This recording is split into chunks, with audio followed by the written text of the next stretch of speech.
محمد علی جناح مجھے پاکستان کی تاریخ میں ایک شخص ایسا نظر آتا ہے پہلی صف کے قائدین میں سے جو صحافت کی آزادی پہ یقین رکھتے تھے۔ پاکستان میں صحافت بڑی مشکلوں سے سروائیو کرتی رہی۔ صحافت اور جمہوریت یہ ایک ہی شاخ کے دو پتے کہہ لیجیے۔ فیض صاحب ایڈیٹر پاکستان ٹائمز، احمد ندیم قاسمی صاحب ایڈیٹر امروز، سید سبت حسن ایڈیٹر لیل و نہار، یہ انہی دفعات کے تحت گرفتار ہوئے۔ السلام علیکم خواتین و حضرات، میں آپ کا میزبان حارث خلیق اسی سلسلے کے ساتھ ایک مرتبہ پھر اس سلسلے کی کڑی، ایک اور اہم کڑی لے کر حاضر ہوا ہوں، جس میں ہم پاکستان کے پچھلے 75 برس کی سیاست، سماج، ثقافت، فنون لطیفہ، فکری اور فلسفیانہ تاریخ پہ گفتگو کرتے ہیں۔ اور آج جو ہمارا موضوع ہے وہ پاکستان میں صحافت کے 75 برس، جس میں ہم ایک تاریخ کا جائزہ بھی لیں گے اور ساتھ ساتھ جو اس وقت صورتحال ہمیں درپیش ہے اس پر بھی گفتگو کریں گے۔ اور جو میرے دو معزز مہمان، اب یہ میں اس پوڈ کاسٹ کی وجہ سے معزز مہمان کہہ رہا ہوں، ورنہ تو یہ میرے بہت ہی قریبی دوست ہیں اور بڑی مشکل ہوگی آج گفتگو کرنے میں، چونکہ عام طور پر جن غیر پارلیمانی الفاظ کا استعمال ہم آپس میں کرتے ہیں وہ آپ کی سمع خراشی نہ ہو اس لیے نہیں کر پائیں گے آج، تو مجھے تو ایک کم از کم مشکل محسوس ہوگی، لیکن یہ بہت ہی دونوں دلچسپ اپنے وٹ کے اعتبار سے، ہیومر کے اعتبار سے بھی، کیا اسے کہتے ہیں، حصے مزاح اور ظرافت، وہ تو اپنی جگہ ہے دونوں میں موجود، لیکن یہ اس تاریخ کے دو گواہان کے طور پر آج موجود ہیں۔ اور ایک ان سے گزارش کرنے کا ایک سبب یہ بھی رہا کہ یہ آج بھی عامل صحافی ہیں، تو میں خوش آمدید کہوں گا وجاہت مسعود صاحب کو۔ وجاہت مسعود صاحب کا 34 برس کا عملی صحافت کا تجربہ ہے، اردو، انگریزی، پنجابی تینوں زبانوں میں قلم ان کا رواں ہے، ادب سے بھی گہرا تعلق ہے، مگر جو ان کی بنیادی جو تعارف ان کا ہے، اور آج کل خاص طور پر جو ہم سب ایک ویب سائٹ ہے، یعنی ایک نیوز ویب سائٹ ہے جس پر کالم اور تجزیے بھی آتے ہیں اور ہم خبریں بھی ہم تک پہنچتی ہیں، تو یہ اس کے بھی ایڈیٹر ان چیف ہیں، اور ساتھ ساتھ جنگ اخبار میں بھی کالم لکھتے ہیں، اور دیگر ان کی بہت سی ان کی نگارشات آپ سب کی نظر سے گزرتی ہیں۔ ان کے ساتھ موجود ہیں مبشر بخاری صاحب۔ مبشر بخاری صاحب بھی صحافتی حلقوں میں کوئی کسی تعارف کے محتاج نہیں ہیں، اور صحافتی حلقوں کے علاوہ سیاسی اور سماجی اور ادبی حلقوں میں بھی کسی تعارف کے محتاج نہیں ہیں وجاہت کی طرح۔ اور مبشر بخاری صاحب 30 برس سے صحافت سے وابستہ ہیں۔ مبشر بخاری صاحب انگریزی میں پابندی سے لکھتے ہیں، پاکستان میں کام کرنے والی کچھ اور جو غیر ملکی خبر رساں ایجنسیز ہیں ان سے بھی ان کا تعلق رہا ہے اور ہے، اب تک ہے، اور ایک گہری نظر رکھتے ہیں پاکستان میں ہونے والی جو سیاسی جو ایک ہم مختلف قسم کے بحران دیکھتے آئے ہیں، اور ایک جو سیاسی کشمکش اور جد و جہد ہے اس کے اور صحافت کے باہمی تعلق پر۔ تو وجاہت صاحب اگر آپ اجازت دیں تو میں پہلا سوال مبشر سے کر لوں۔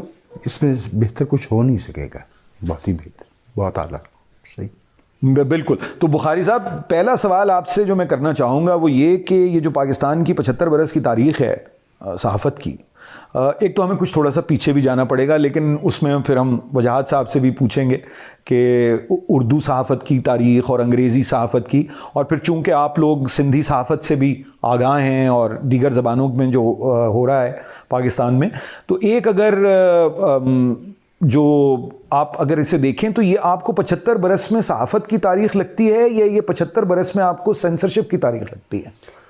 ہاں، بہت اچھا سوال آپ نے کیا حارث بھائی، اور جواب بھی آپ کا اسی سوال میں ہے۔ بنیادی طور پہ اگر تاریخ کو دیکھا جائے اور جو ہم نے اپنے سینئر سے سنی بیٹھ کے ان کی مجالس میں، اور یوں ہی لگتا ہے کہ پاکستان میں صحافت بڑی مشکلوں سے سروائیو کرتی رہی مختلف ادوار میں، اور مزے کی بات یہ ہے کہ لیفٹ کے ہوں، رائٹ کے ہوں، پرو گورنمنٹ ہوں، اینٹی گورنمنٹ ہوں، تقریباً کم و بیش بہت بڑے بڑے نام آئیں گے آگے ڈسکشن میں جو پابند سلاسل رہے، لیکن اس تاریخ کو اگر دیکھا جائے تو یہ سینسرشپ کی تاریخ ہی بنتی ہے۔ ٹل ڈیٹ ہم وہی دیکھ رہے ہیں. جب سے میں نے پریکٹس شروع کی 92 میں نے جوائن کیا تھا ایک انگریزی اخبار, اس وقت سے لے کے 30 سالوں میں ہم نے کسی نہ کسی طرح کی سینسرشپ ہی دیکھی.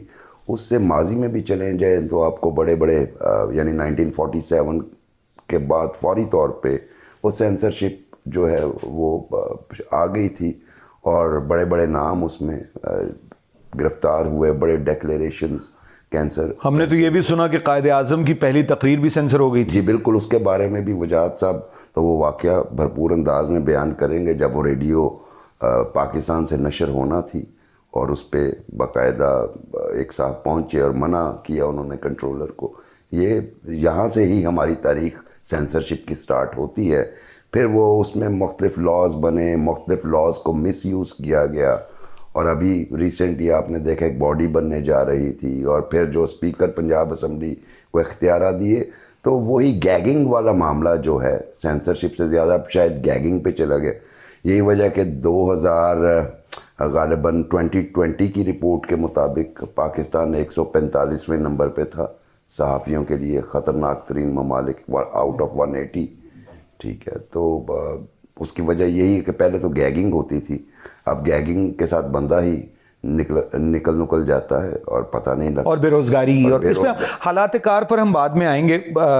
مبشر وجاہت صاحب, یہ بتائیے کہ پریس اینڈ پبلیکیشنز آرڈیننس 60 کی دہائی میں آیا, تو ذرا تھوڑا سا اس کا ایک پس منظر بھی بیان کریں تاکہ ہمارے جو سننے والے ہیں, خاص طور پر جو نوجوان ہیں, ان تک یہ بات پہنچے کہ 47 سے لے کے اور پریس اینڈ پبلیکیشن آرڈیننس تک کیا ہوتا رہا, اور پھر پریس اینڈ پبلیکیشنز آرڈیننس آنے کے نتیجے میں کیا ہوا, اور پھر بھٹو صاحب کے زمانے میں کیا ہوا, اور پھر اس کے بعد یہ پیکا تک, اور یہ جو مبشر بخاری صاحب نے تذکرہ کیا ہے کہ جو ایک کوشش ہوئی پچھلی حکومت میں پاکستان میڈیا ڈیولپمنٹ اتھارٹی بنانے کی, تو ذرا اس کا ایک اگر تھوڑا سا تجزیہ کیا تاریخ سے ہمیں آگاہ کریں تو بہت نوازش. میں عرض کرنے کی کوشش کرتا ہوں, اور جہاں آپ سمجھیں گے بات طویل ہو رہی ہے مجھے روک دیجیے گا. جی کہ دیکھیے, صحافت اور جمہوریت یہ ایک ہی شاخ کے دو پتے کہہ لیجیے, یا ایک ہی پودے کی جڑواں شاخیں کہہ لیجیے. ان کی ثقافت ایک ہی ہے. جمہوریت کا مطلب کیا ہے؟ جواب دہ حکومت. جی, اور اس جواب دہی میں معاشرے کی طرف سے جو رضاکارانہ تمدنی حصہ آتا ہے وہ صحافت کی شکل میں متشکل ہوتا ہے. میری رائے میں کیونکہ قائد اعظم محمد علی جناح نے اپنی سیاسی جدوجہد کا, اپنی سیاسی زندگی کا آغاز گوکھلے جیسے, دادا بھائی نوروجی جیسے آزادی پسند اور لبرل مائنڈڈ روشن خیال مجاہدین آزادی کے ساتھ کیا تھا. محمد علی جناح مجھے پاکستان کی تاریخ میں ایک شخص ایسا نظر آتا ہے, جی, اوپر کی پہلی صف کے قائدین میں سے, جو صحافت کی آزادی پہ یقین رکھتے تھے. ٹھیک, اور ڈان اخبار بھی جاری کیا انہوں نے وہ تو دلی سے. 1943 میں کیا. وہ 1919 میں راولٹ ایکٹ میں وہ کہہ رہے تھے کہ بھائی اگر میں اسے پبلش نہیں کر سکتا تو میں اسے بولوں گا کیسے. پارلیمنٹری جو کارروائی تھی اس کی اشاعت پہ وہ ہارنی مین کے ساتھ تھے, وہ بامبے کرانیکل میں چلتے تھے. وہ بہت سے ایسے اصحاب جو عقیدے کے اعتبار سے ہندو تھے, جی, لیکن آزادی کے مجاہدین تھے, ان کے لیے کھڑے ہوتے رہے, ان کے مقدمے لڑتے رہے. اور پاکستان بننے کے بعد آغا شاہی بہت جونیئر اس وقت جو ہے وہ ہمارے بیوروکریٹ تھے, وہ ایک قانون کا مسودہ لے کے جو صحافت سے ریلیٹڈ تھا قائد اعظم کے پاس پہنچے. اور یہ قصہ ہمارے استاد محترم مرحوم ضمیر نیازی نے لکھا, جی, کہ جب وہ قائد اعظم کے سامنے رکھا گیا تو انہوں نے کہا کہ سر ساری زندگی اسی طرح کے قوانین کے خلاف بولتا رہا, اب مجھ سے اس پہ دستخط کروانا چاہتے ہو؟ یہ سن 48 کی بات ہے، 1948 1948 کی بات ہے. لیکن قائد اعظم کی وفات کے بعد اور اس میں ایک جسے کہنا چاہیے پیرنتھیسس میں ایک جملہ میں رکھنا چاہوں گا کہ پاکستان کی جو تحریک ہے اس کا ایسنس آزادی سے زیادہ جمہوریت سے خوف تھا. یہ ملک جمہوریت کے لیے کم اور جمہوریت کے خوف میں بنایا گیا تھا.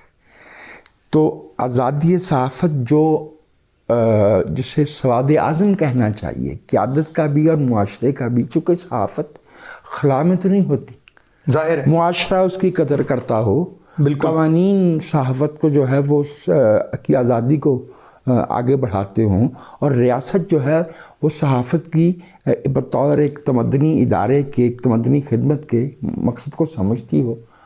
تو پہلا حملہ ہوا ہے 1949 میں سول اینڈ ملٹری گیزٹ پہ. وہ ایک خبر آئی تھی دلی سے جو بعد میں ٹھیک ثابت ہوئی، ٹھیک، لیکن 1949 میں سول اینڈ ملٹری گزٹ پر، جی ٹھیک، اور اس میں پہلے روز 7 اخبارات نے ایک ہی اداریہ ورڈ بائی ورڈ شائع کیا اس سول ملٹری گیزٹ کے خلاف. اگلے دن مزید 9 نے 16 اخبارات میں ایک ہی اخبار کے خلاف ایک ہی اداریہ شائع کیا گیا. اور تو یہ جو آج ہم ٹی وی چینلز کے درمیان ایک محاذ آرائی دیکھتے ہیں، اس کی تاریخ بھی 75 برس پرانی ہے. 75 برس پرانی ہے. 6 مہینے کے لیے وہ اخبار بند ہوا. جب واپس آیا دیکھیے اب اس میں امروز اور پاکستان ٹائمز بھی ان اخبارات میں شامل تھی. ستم ظریفی ہے. ستم اچھا، ظریفی. Civil and Military Gazette Karachi سے نکلتا تھا یا ڈھاکہ سے بھی نکلتا تھا؟ میری رائے میں وہ تو لاہور سے نکلتا. لاہور سے نکلتا تھا. وہ تو اگر آپ civil and Military gazette Lahore سے جسے اب وہ ہم پناما بلڈنگ کہتے ہیں نا فیروز سنز کے ساتھ، جی اپنا مال پہ وہ وہاں اس کا دفتر تھا. رڈیار کپلنگ اس میں کام کرتے رہے. ٹھیک. اور یہ ہمارا تقسیم سے پہلے کا اخبار ہے. جی تقسیم سے پہلے کیا، یہ سر 1889 سے 1889 میں جو اخبار جاری ہوتا ہے اس پہ 1949 میں اس کے خلاف پاکستان کے دیگر بعد میں جاری ہونے والے اخبارات 16 اخبارات اس کے خلاف ایڈیٹوریل لکھتے ہیں، حکومتی اشارے پہ لکھتے ہیں. حکومتی اشارے پہ 6 مہینے کی پابندی لگتی ہے اور وہ اخبار پھر دوبارہ اٹھ نہیں پاتا. ٹھیک ہے. اس میں ایک واقعہ جو تھا، حمید نظامی جی نوائے وقت کے جو بانی تھے اور زید سلیحری اور الطاف حسین اس میٹنگ میں شریک تھے مدیران کی، جہاں یہ فیصلہ ہو رہا تھا. زید سلیحری، حمید نظامی اور الطاف حسین ڈان والے، جی ڈان کے ایڈیٹر، جو بعد میں ہمارے ہاں وزیر بھی رہے کچھ دیر کے لیے ایوب حکومت میں. یہ پاکستان کے صحافیوں میں پہلے کولیبریٹرز ہیں. حمید نظامی اداریہ لکھتے ہیں کہ خواجہ ناظم الدین کی حکومت ختم کر دی جائے اپریل 1953 میں، جی، اور 3 دن بعد جو ہے غلام محمد ناظم الدین صاحب کو معزول کر دیتے ہیں. اچھا وجاہت صاحب یہ بتائیے، کیونکہ آپ کو پھر پی پی او تک بھی لانا ہے اور اس کے نتائج تک، ایک اہم بات، اور یہ سوال پھر میں یہ بخاری صاحب سے بھی، مبشر بخاری صاحب سے بھی پوچھوں گا اسی سوال کا جواب. وہ یہ ہے کہ آپ نے یہ کہا کہ کولیبریٹرز، یس، یعنی جسے ہم کہیں گے کہ وہ اس جرم میں جو کہ اظہار رائے کی آزادی کو سلب کرنے کا جرم ہے، اس میں جو لوگ اظہار رائے کی آزادی کا جنہیں چیمپئن ہونا چاہیے، جنہیں ان کا اس کی حفاظت اور اس کی پاسداری کرنی چاہیے، وہ شامل ہیں. اچھا لیکن گزارش سے بھی آگے کا معاملہ ہے، یعنی غنیم کے ساتھ دشمن کے ساتھ تعاون کرنا. اب سوال یہ پیدا ہوتا ہے کہ دیکھیے ہم پاکستان میں ایک بہت زور دیتے ہیں کہ 1958 میں جب پہلا مارشل لاء لگا، پہلے اسکندر مرزا نے اسمبلیاں تحلیل کیں اور اس کے بعد ایوب خان صاحب نے اسکندر مرزا صاحب کو فارغ کیا چند ہفتے کے اندر ہی، اور پاکستان میں پہلا مارشل لاء لگ گیا. تو 1953 میں یا 1949 میں 1949 میں یا 1953 میں خواجہ ناظم الدین کے خلاف، اس وقت یہ کس کے کولیبریٹرز تھے؟ چونکہ فوج تو برسر اقتدار نہیں تھی. چونکہ آپ دیکھیے نا، ہم تو یہ کہتے ہیں کہ پاکستان میں بہت ساری آزادیاں جو ہیں وہ فوجی آمروں کی وجہ سے چھین لی گئیں. تو اس وقت یہ کولیبوریٹ کر کس سے رہے تھے؟ پاکستان کے سیاستدانوں کے خلاف، پاکستان کی عوامی امنگوں کے خلاف. یہ لوگ بھی اور بھی بہت سے ہیں، لیکن آپ نے چند نمایاں نام لیے. جی میں عرض کرتا ہوں، آپ نے بہت دلچسپ بات کہی. وقت کرتا ہے پرورش برسوں. حادثہ ایک دم نہیں ہوتا. 8 مارچ 1951 سرگودا کے ریلوے اسٹیشن پہ جو 2 افراد لیاقت علی خان کو پنڈی سازش کیس کے بارے میں بتانے کے ہے، ان میں سے ایک کا نام ایوب خان اور دوسرے کا نام اسکندر مرزا تھا. ٹھیک، رائٹ، بالکل ٹھیک. 13 فروری 1953 لاہور میں اینٹی احمدیہ ہنگامے ہو رہے تھے. جب مارشل لاء لگایا گیا شہر میں، اعظم خان والا، جی، لاہور میں مارشل لاء لگا، لیکن اس یوم مارشل لاء جو ہے وہ 26 یا 27 فروری کو لگا ہے.